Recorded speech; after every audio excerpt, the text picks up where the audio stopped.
I am Christine Tulley, President and Executive Writing Coach at Defend, Publish, and Lead. Welcome to episode 176, When Does an Idea Become a Writing Project? Last episode 175, I talked a lot about idea capture and how I try to capture ideas that pop into my head about potential writing projects as I'm reading, as I'm walking the dog, as I'm, doing any kind of task where it's just not really time for me to sit down and dive into whatever that potential project is yet.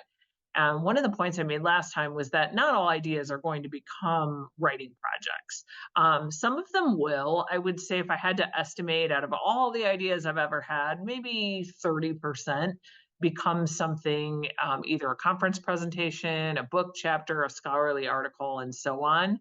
I will say I've been able to convert more things to writing projects, especially now that there are all kinds of venues for public scholarship.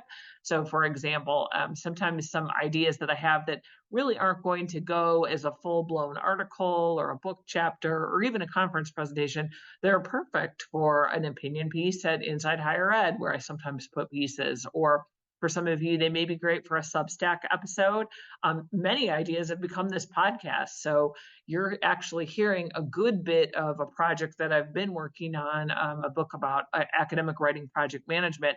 A lot of the things that I'm talking about on this podcast, they're ways for me to think through some of the ideas and strategies that I share with you that will eventually go into that book. So you heard it here first, if we want to say it that way. And so what I want to do today is talk about what happens when an idea actually becomes a writing project, and how do I know that it's going to become a writing project? So on screen, what I'm going to do is share my Asana board, and I've talked about Asana before. I'll put a link in the show notes to a previous episode where I talked about how I decided to move my writing project tracking. So how I know where I am with all of my writing projects, my conference presentations, grant deadlines, how I know all that stuff and where it goes. A while back, I converted from a Microsoft Word spreadsheet and then a Google Sheet as kind of a temporary stage into Asana. I've talked about it on that particular podcast. I'll put a link in the show notes so people that have been listening don't have to hear that again. But in this episode, I do want to point out, as I'm going to talk through some of these things, that I am using a free version of Asana. I only like tools that take 5 minutes approximately for me to use and that are free. That's not to say I won't pay for some tools. I absolutely will. But at least on this podcast, I'm trying to keep it to just free tools. So I use Asana. Trello would work. Monday would work. There's tons of project management softwares. In the episode on Asana, I did talk about why I chose that over Trello, because at the time, those were the two competing systems. But I will say I'm pretty happy with it. It's been a good space for me to log my writing projects and my ideas. So what I end up doing when I have an idea is that if I know I'm going to do something with it at some point, so I know I like the idea, I know I really haven't forgotten about the idea, I know it's something I want to do, it will become a new project on my Asana board. So for those of you listening for audio only, I'm just showing my home screen for Asana. It's so friendly. It says, "Good afternoon, Christine." And then it shows projects, a bunch of project titles on the side, on the right-hand side. There's a button that says create project. So I'm just going to do a sample live on screen thing. I'm going to click create project. I could call it a blank project. If I had a template for a project, I could put it in there, but I just am going to say a blank one. And then I might say something like idea about academic podcasts. This is one that came to me just now as I was recording that somebody should do something about writing academic podcasts. And does that, is it different from doing it from any other way? I can do colors. I can make all kinds of stuff with it. I'm not going to do that here. A phone ring in our episode. That's so exciting. That's never happened before, but yay. I'm going to leave that in there because I think that adds something. So what happens here, if I have a new project and I create it, I sometimes will call projects an idea until they become something else. So for example, on this one, I called idea about academic podcasts. And then I have a spot in here where I could just brainstorm any ideas I want to put in here. I could put in I might even put in like a task name that says something like, what's the difference between academic podcasts, and other types of podcasts. So that's something I might do as something. I don't know. I don't know what that idea is. It just shot out of my head in about 10 minutes ago. So I might start some little notes or ideas inside this project, but then it's now I'm clicking back on my home screen. Now it is in my project list. So I won't be able, hopefully, to lose it. Now, I have a lot of projects going on, so you can't see them all on my screen at the moment, and that's because some of my archived projects are showing right now. I want them to show as archived, but I also can't forget about them for various reasons, like I still have to do some publicity on these projects or something else is coming up with them. So completed projects for me will show that they're archived just in my project list. So if you're somebody that's been interested in using Asana, that's one thing that's on here. But normally I have all those hidden. I just have them up for right now for a couple of things I'm working on. So one thing I will do with projects, if you're using Asana or anything else, when something is just an idea, meaning nothing else has happened to it other than I thought about it. It's something that just came into my mind. I will sometimes put the word idea in front of it, and that's a tip off to me. So if you're going to try to start tracking or capturing these really good ideas, or maybe not really good ideas, we'll see.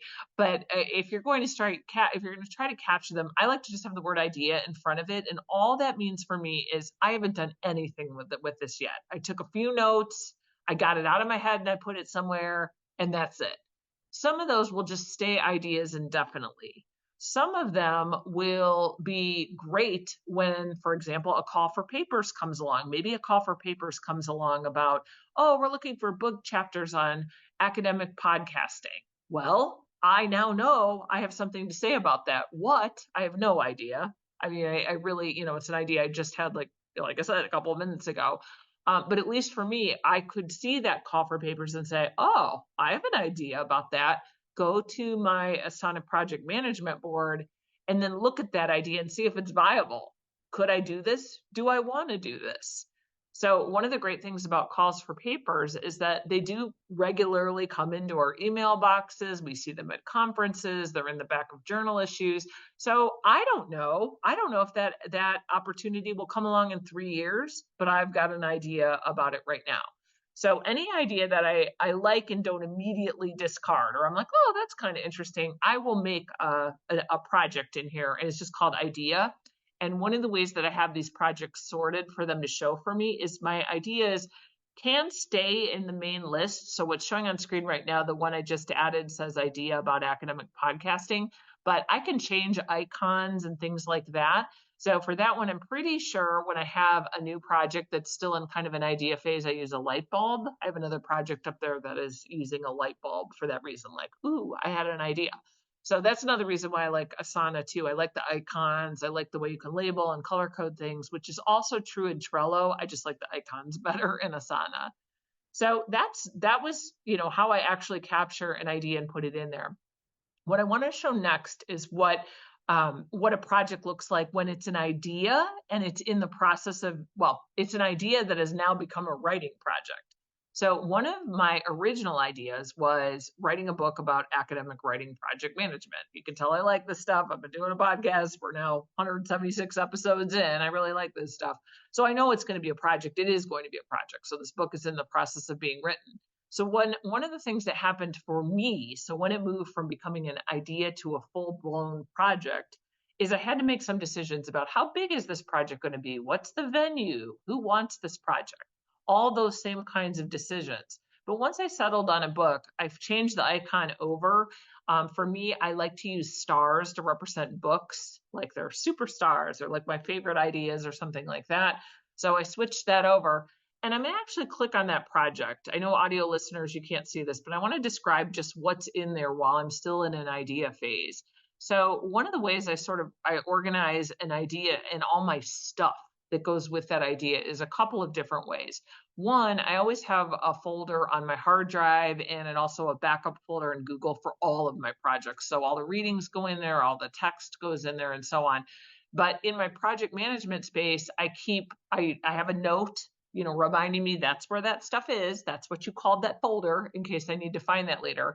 But then I'll have all kinds of things. I have tasks, task lists. I have notes in here like, don't forget all those ink pad notes you took and Penzu notes you took. But one of the ones I had, an early note said something like brainstorm the structure of the new book. Well, I have now since done that. So underneath that note, I have something like a subtask that says, look in the folder on the hard drive containing the notes for this project.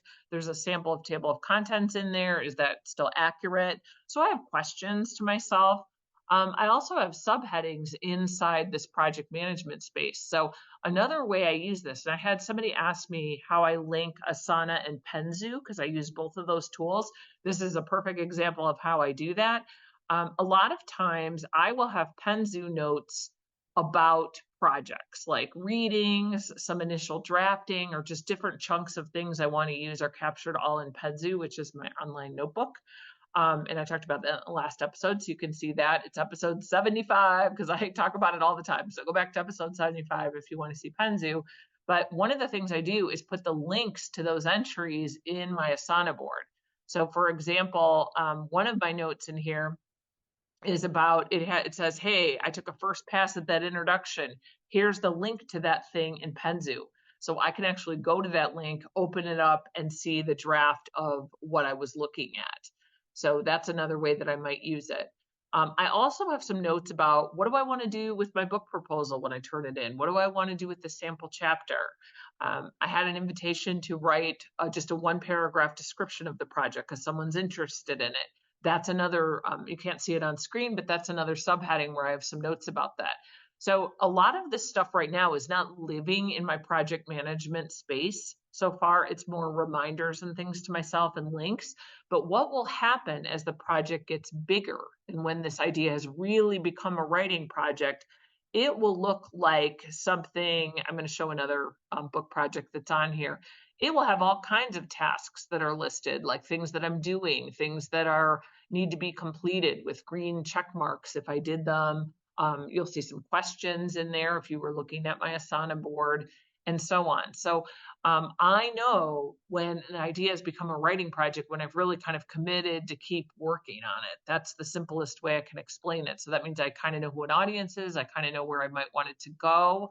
And some ideas, I'll put little notes in those for years. So for example, I just said that thing about the academic podcasting. Let's say in 3 months, I read an article about academic podcasts are taking off and everybody wants to listen to them on Apple Podcasts. Okay, well, that's a great article. I'll probably put the link to that inside the Asana space for that project. So some of these ideas, I build them out before I actually start writing them. I have some sources, I have some notes on them. But for me, it's a very systematic way to move an idea into a writing project. And then, like I said, some ideas will never go on Asana because I'll think about them more and say, I don't want to do that. Sometimes they'll become projects in Asana. And one thing that does happen fairly frequently is I will look at a list of, say, 10 ideas and realize that 5 of them are about the same thing. So sometimes I'll make a whole new Asana space or a project space and combine all the stuff from all 5. Maybe those are all pieces of our project. So I hope this helps think through some of the things that might be helpful as you're trying to decide, is this idea a project? Where am I storing all this? And then I also want to show something else as well. I know I mentioned that Textbook and Academic Authors Association is one of our sponsors.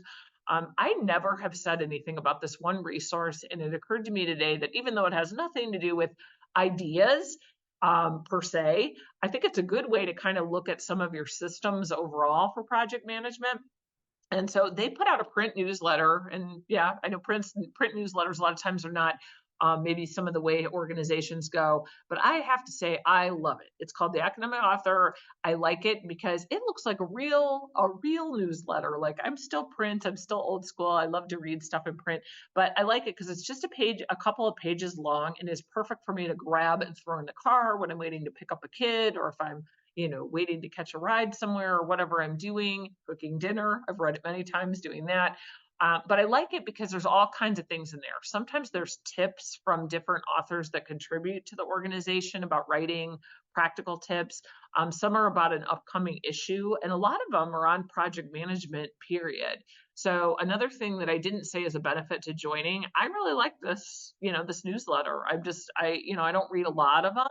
but I really like this one because I think it's got a lot of practical tips. It's not too long, it's not too heavy. I can shove it in my bag to look at for a meeting. So it's another one that I wanted to bring to your attention. Also, I just want to point out, if you have not started looking at how you want to do summer writing, I've had some questions all through the past week about how we might help with people trying to develop an idea into an article. If you're at all interested in working with us, you can go to defendpublishlead.com and then just click the connect with us or the contact us button. And you can write a little note and say, hey, I'm working on this project. We do respond to all of our inquiries. So whether you want to meet with us for a free half-hour session and talk through a project and a way you might want to go on it, or you just want to ask a question, you can use that spot to do that. So we answer all questions that come through us, and happy writing this week.